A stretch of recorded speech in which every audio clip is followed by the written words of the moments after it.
Sensational! Hello kids and kittens, and a random bin, it's Dougan. And I'd like to formally welcome you guys to the new Modern Warfare 3 season that's happening up on YouTube as we speak. It started around the 7th of November when Machinima Respawn posted a new live 15-day or rank through all the way up to rank 80 of Commander. It's going to be fun to watch at some point, although I haven't actually sat down and watched CNNers or Hutch or the rest of the staffers over in the offices looking complete dicks on camera going click, click, click. Well, that's how I tend to play when they give me a joystick, and I'm usually moving around with the actual joystick trying to get it more motion with, even though it's not one of these motion control ones. Knife in the back. I would like to obviously highlight I'm playing Modern Warfare 3 in case you hadn't guessed. I'm also running around in Carbon. Now this is my first time in Carbon, so I have no idea what to expect from it, but according from the word go, obviously I'm told I'm a part of the African militia. Frankly, I don't think I'm dark enough to be part of the African militia. I burn too easily. It's also domination, and I'll tell you right from the word go, now why should I say go now, it's been about a minute into the game so far, we don't win, okay? Suffice to say, we didn't capture enough capture points and keep up with appearances, even though it says winning in the bottom corner at the moment. Unfortunately, unlike Charlie Sheen, I'm not by winning. No, moving on from that, I should also tell you I'm playing with the default Grenadier class. Now, this is one of the first perk calibrations you get when you actually pull up the game. It runs with the Assault Support class, I'll discuss it in a moment, but more importantly, it gives you the G36C with a grenade launcher. Now, I love the G36C. I was saddened when it wasn't part of Modern Warfare 3, or likewise obviously it was too early for it to be in Black Ops, but I'm happy to see it back, and I see this is going to be one of my most favourite guns to use. It was reliable, it had a steady sound to it, especially when you put the silencer on it. You put your UAV jammer on it and also put your dead silence on, and you can just run around a map and no one can hear you. I'm sidetracking here, that was from Call of Duty 4 obviously. Now, I've also been given the lovely red dot sight, which I'm not disliking, but I'm not liking, if that makes sense. Well, I prefer it more than the holographic sight. I think the holographic sight looks just too bulky and stupid. And also, as soon as you activate a EMP, poof, it goes away. No, I tend to prefer the iron sights myself, but I'm working with the default class, so I'll take what I'm given. Thank you, Jimbo, for killing me again. Now, my secondary, I should say, is the PP90M1. Now, this is a gun which I've never ever come across before this game, and I hope to never ever see it again because it looks stupid. It's got that stupid cylindrical magazine. Thank you, Jimbo, for killing me once again. And also, when you then could use it and then push it, you got to push down the pin. Now, scratchy nose. Now, ultimately, I'm just going to head around the whole aspect. Obviously, they've changed all the button layouts from my perspective again. I'm trying to swap between weapons. I end up throwing my tactical nades instead. My tactical nade on this occasion is my concussion grenade. Now, personal preferences would actually be the flashbang myself, because it actually blinds them. They can still keep on moving around like a fucking idiot. Concussion, that just stuns them a little bit. They can see what's going on at the moment, so they know exactly where you are. Obviously, it takes them a while to drag their gun across the screen and go, bang! And then obviously, as my camera blurs out, the symbolism behind that. So I tend to prefer the flashbang myself. This could be a throwback to my old Counter-Strike days, but that is just me. Now, why can I carry those two guns? Because of my perk setup. Now, the first perk here is Scavenger. What does Scavenger do? Well, it's something quite miraculous. Every time you kill an enemy, they drop a little blue bag. Now, the idea is you can ruffle through this bag and get magazines and bullets and things that you can use in your own kit. I suppose that's what you happen to do on the battlefield. If you're in this kind of close quarters, you go and kill somebody. If you're running low on ammunition, you go see if there's anything on them you can use. You drop your gun, pick up their gun and death ammo, and you run off. But obviously, for the game itself, they've obviously included that you get an automatic resupply of any grenades you got, any flashbangs or concussions or tacticals. Basically anything that you're missing from your arsenal, you can resupply automatically. So even if he's running around with an SMG and a Stinger missile, and you're running around with an LMG and the Samoa, you can all get all his kit and you'll resupply your shit. But that's okay, we'll accept it. It's a game, okay? It's a game, very console, very arcadey, but still a game. We're here to enjoy ourselves, okay? Cool, excellent. Now, as such, that's what Scavenger allows you to do. It allows you to resupply your kit, basically. But one thing it doesn't resupply, thankfully, which I think FaZe picked up from Black Ops, which is one of the few bits of pieces I've noticed of people actually copied across different code from different engines, is you can't resupply your grenade launcher from the blue bags. Yippee, says someone. That should nerf some of the noobs out there. Though that being said, I did actually enjoy getting some direct impact shots when I actually did use the Noob 2 back on Modern Warfare 2 and Call of Duty Black Ops.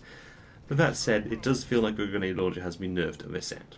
Now, after that, obviously, we got the overkill. That's what's allowed me to carry those 2 tactical weapons, I should say. Now, it's a throwback to the old Call of Duty 4 days. That's okay, I'm cool with that.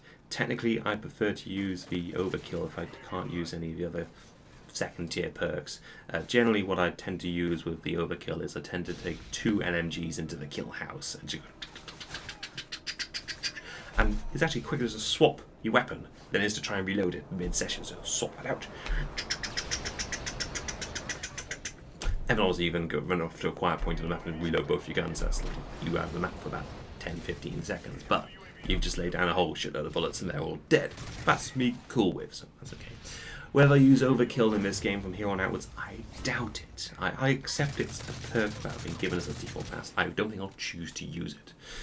And I don't foresee myself actually going to the extent of actually trying to level up all of my perks and get all the icons, all that kind of shit. I foresee myself doing the game up to about level 80 and then stopping, or level 80 and then prestige 1 and that's it. And I can't foresee myself spending lots and lots of time to this game, I'm sorry to say.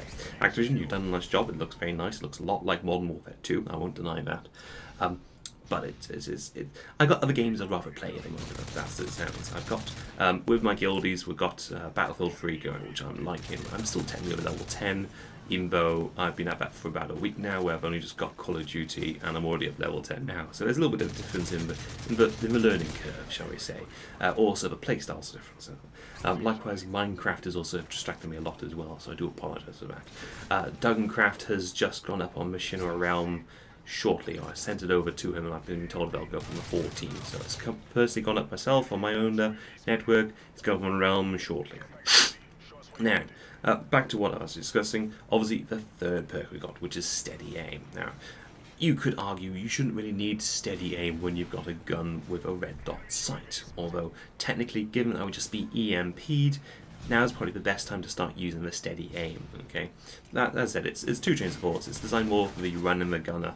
Thank you, VG Spikes, you've killed me once again. It's designed more for the runner and the gunner, basically, in my opinion. So you just run around a corner, take the SMG, and hope one of the bullets was to ping just right for someone's head, and that's you're done. Again, I foresee myself tending to favour one of the other perks until I can get my head around which gun works best. I think so far I'm favouring the Stalker, which allows you to move faster while you're actually aiming down the sight, so there's no need for the actual steady aim itself there. Likewise, also, I've found once I've been access to the Creator Custom class. Thank you, Bones, for killing me with your lovely little gun there. I think what I found a preference to is using the sleight of hand, which I know Fisticuffs was quite popular and favoured too. His sight obviously allows you to quickly reload your gun, and you don't have to worry about getting scavengers because everyone else is going to be dead on the floor anyway, and you just pick up their gun anyway, and you just level up that gun automatically, which is a mix of 2 thoughts about. I think I tend to say I'll take a gun from word go, and that's it. Okay. Now, obviously, there is a whole reason where you can actually have a different perk setup and different weapons configuration that I'm gonna expect to see that getting swapped out less throughout the game, because one thing I noticed is as soon as you swap one of your weapon classes, that little tally you're going up on the right hand side there resets to 0. Okay. Now, obviously, this is less of an issue if you're playing as the Assault or a Specialist, but if you're as much of a noob as I am, thank you, Jimbo, for taking down some damage at last. If you're much of a noob as I am, then you'll tend to need as much support as you can, and thus you go for the support class, which even when you die, it doesn't reset. Excellent. Good idea, in my opinion. Now, obviously, as soon as you swap one of the weapon classes out, that resets to 0.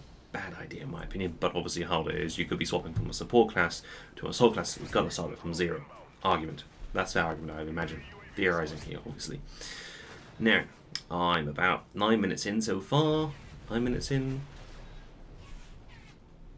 9 minutes in, yes, good. So I have to double check it. I've got 2 time tracks here, and obviously 9 minutes here doesn't mean 9 minutes there, so I do apologise for that. But effectively, as you can see, I'm coming towards the end of this game.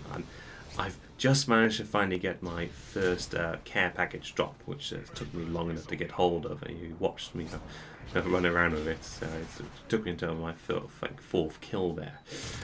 From that, obviously, I managed to get what looked like some kind of access to a Predator drone. That obviously then allowed me to fire off 4 little rockets. So, you know, missile, Predator missile, that's what it's called. I couldn't think what it's called there. That's embarrassing. I just died again there. God damn it.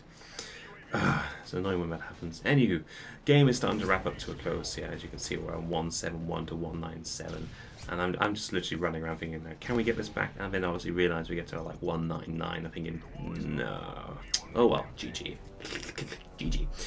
Now, my question to you guys now is: now the game's come to a close while we're watching Drifter finally get his awesome kill. Do you want a Battlefield 3 video next, or Minecraft video next, or Modern Warfare 3? Decide now. Ciao. Dougan.